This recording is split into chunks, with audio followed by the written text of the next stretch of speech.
supposed to do regardless of how he feels. You must train when you don't feel like training. You must protect when you don't feel like protecting. You must be a good man. And when you're actually a truly good man and a high value man, this is something I absolutely realized in jail. What did I say to you? I think we were in jail about 2 months. It was one of the harder days. It was during Ramadan, and I lost 30% of my food to cockroaches. The hard days. The hard days. And unfortunately, I had one meal a day, but the meal came during the sunshine. So I had to try and protect my food from infestation until the sun went down. And I remember losing most of the food for the day, and I was particularly upset because I'd trained so hard, my muscles were aching, and I couldn't get any food. I was only eating once a day. Once a day. And I said to you, I said, Tristan, I have no problem suffering if the people I love are not suffering. My children are taken care of. The women I love are taken care of. My mother is taken care of. Everybody around me is fine. Even if they've removed me from my life and locked me in a jail cell, everybody I love is taken care of, and is protected and is living good. I must suffer because I am a man. I am the head of my empire. I'm the head of the clan. Of course, I will suffer, but the people I love are not suffering. This is what God has bestowed upon important men since the beginning of time. When you're a man, absolutely you're right. It is our job to suffer so the people around us do not suffer. And that's why if you're a man and you're waking up every day and you're not trying your very best to be important or upgrade yourself or upgrade your character, or you're lacking motivation, then you have a serious problem, because it is your job to be capable of dealing with the insurmountable pressure which God is going to put upon you so that when you suffer, everyone around you does well. Our lives are set up that even if they throw us in a dungeon today, everybody we love will be okay forever. And that is what's most important. That's the most important thing. That's success. And that was absolutely comforting. That was absolutely comforting in jail when we discussed that and we said, everyone we love is okay. You and I just have to make it through this. And that's absolutely and utterly comforting. And if you're a man sitting at home right now, you need to sit and say, okay, if they plucked me from my life, if they picked me up and threw me in a room and locked me in a jail cell. Which can happen. Which can happen to anybody, especially as they continue these matrix attacks on masculinity as a whole. Would your wife have a roof over her head? Would your children eat? Would your family be okay?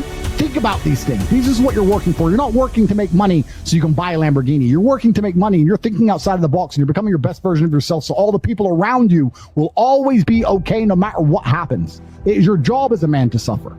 And we did our job fantastically, absolutely and utterly as we should. We always will. And we always will. And everybody around us was okay. And that is extremely comforting in times of hardship, because we're built for suffering.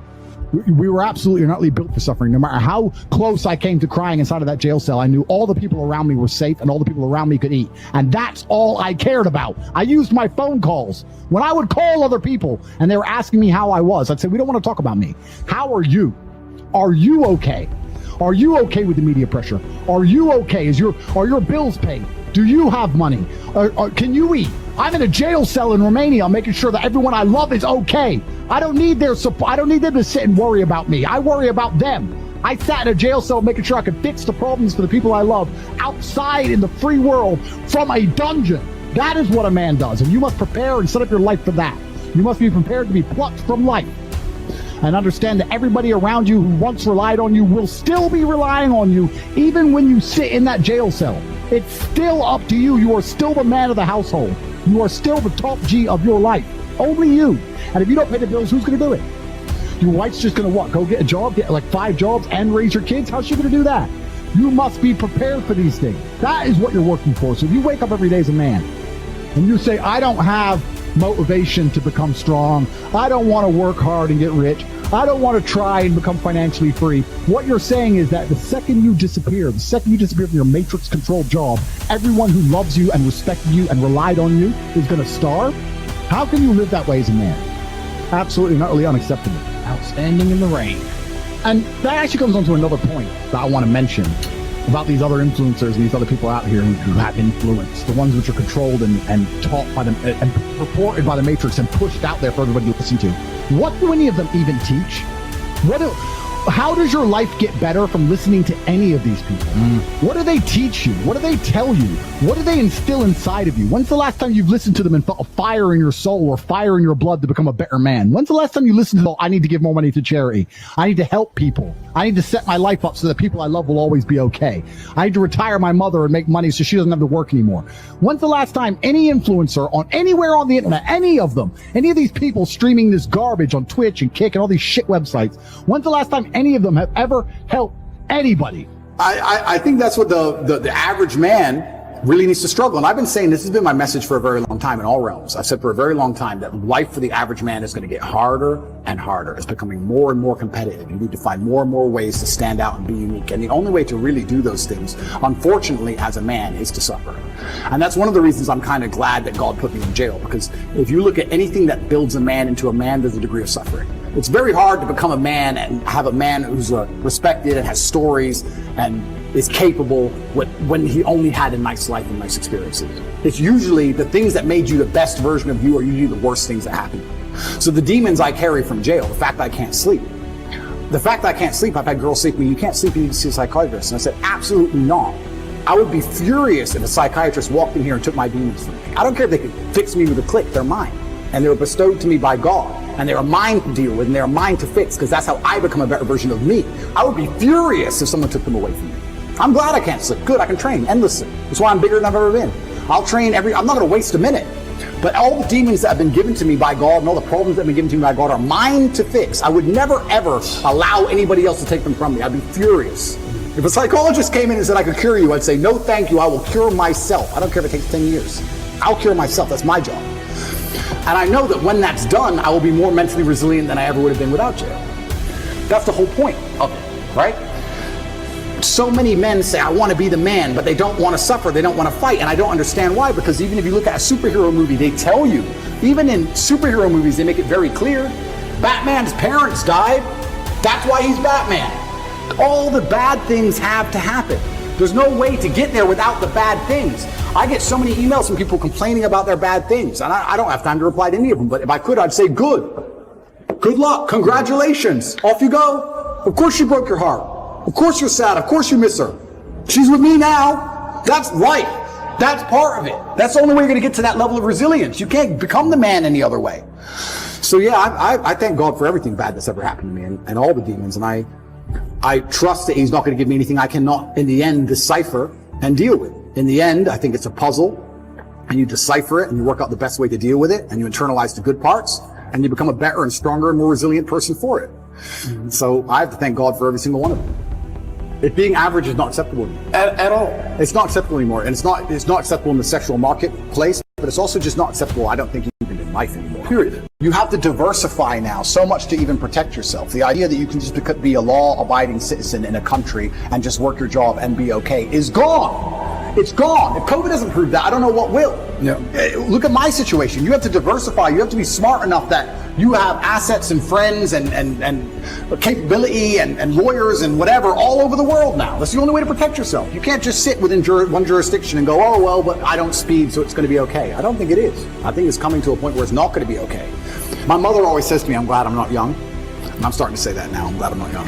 Because I'm telling you, it's going to be scary, right? Because the world is hyper-competitive. Every single thing in the world is competition. I don't think people realize I'm a hyper-competitive person because I understand that every single thing I want, somebody else wants. The girl I want, other people want. The car I want, other people want. The house I want, other people want. The lifestyle, the jet, every single thing you want, somebody else wants. It's a massive competition. As a man, you have two choices. You either accept it as a massive competition and try and play the game, or you just try and pretend it's not a competition and live in perpetual failure.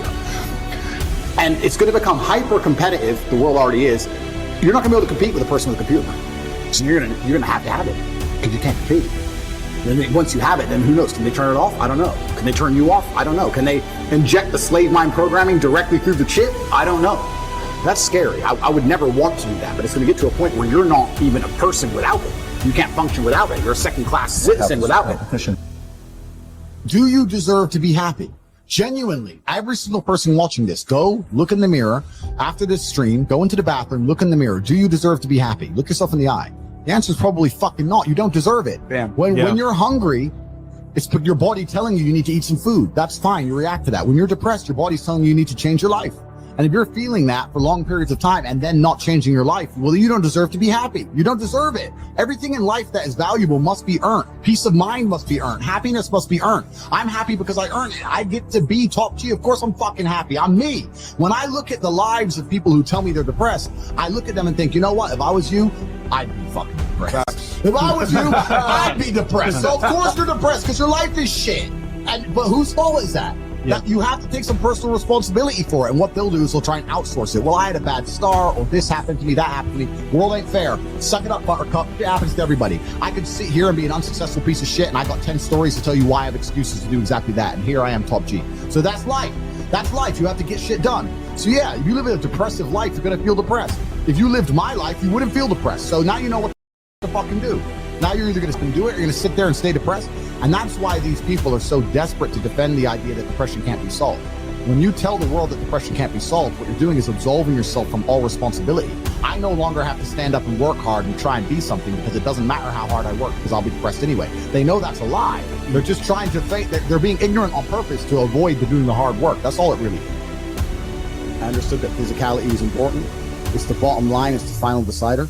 It's actually kind of interesting that a lot of these tech guys and tech people, they pretend physicality doesn't matter and they make all this money and they own Facebook and Amazon and whatever. But eventually they end up doing MMA like Zuckerberg or taking testosterone replacement like Jeff Bezos. It gets to a point where you finally must accept the reality that your physicality and your mentality as a man are linked. And you cannot be happy and strong in your mind if you are weak in your body. You need to have a strong body to have a strong mind as a man. There's no way to escape it. And that's one of the reasons why I preach so much about training, learning to fight, get in the gym, get bigger, get stronger. You will fix your mind if you fix your body. You should be as strong as you possibly can. Do you have something to prove? I think everybody on the planet has something. If you walk through life and feel like you have nothing to prove, you're a fucking loser. If you wake up each day and go, I don't owe anybody anything, I don't have to prove anything to anybody, then you are a loser. You are absolutely not incorrect. You must prove yourself to others. You must prove yourself to your bloodline. You must prove yourself to God. God hates the lazy. He can't stand them. If he gives you all these genetic dispositions and these natural God-given gifts, you have 2 arms and 2 legs and you can think, and you're not trying your absolute best. That's the reason you're not lucky. He doesn't like you. He likes the people which show him the beauty of his own creation. He likes to give somebody building blocks and then to build something amazing. It's the best thing about being a man, you get to build who you are. God loves to see that. Those people, for some reason, seem to be enormously lucky, right? The person who goes, I don't have to prove anything to God. I don't owe all of my ancestors any effort. You know, for 5,000 years, people were dodging saber-toothed tigers and catching the plague and running from Genghis Khan just for my stupid ass to be born. I don't owe them anything. I don't owe them a thing. I want to play with them. These people are fucking losers. You should walk through Earth with force inside of you. If I walk, as I walk into this world, everybody, not because they know who I am, but because as I move, even if it's behind their head, people feel something. It's an energy that comes from brutal competence. That's what happens when a predator walks in the room. You pay attention next time in a restaurant. If a man who's truly dangerous walks in, nearly every other man kind of looks up at him. Feel it. You need to or you don't survive. We've evolved with that to live. That's who I am. I couldn't imagine not being that. I've done that because I've been trying to prove myself to my lineage my entire life. I wake up every day with something to do. I have hundreds of millions of dollars. I'm in fantastic shape, 4 times world champion. Fighting the Matrix out here by myself, more. I will have to be braver. I must try harder. All I do is prove myself. So when I hear people go, I don't have nothing to prove, then you're a fucking loser. It's the denial that's going to hold you back the most. The people who go, yes, I'm wasting my potential. Those are the ones who have potential. The ones who stand up and go, I am wasting my potential. I could be anything and I am not that yet. They have a chance. The men who go, well, no, actually, I'm fine. They're fucked. They're inside the matrix, fully slave-minded. They're a waste of time. But if you sit there and go, you know what? Yeah, I am wasting my potential. Yes, I can be more than I am. Even if I'm already great, I can be better. As good as I am, I still push myself to the limit every single fucking day. I have every single thing a man could possibly want. I'm still pushing myself. This is your prerogative as a man. But you need to be instilled with a sense of duty to your bloodline. You must want it. You need to want it deep inside yourself. You get on down, close my eyes, take me for a ride. Ooh.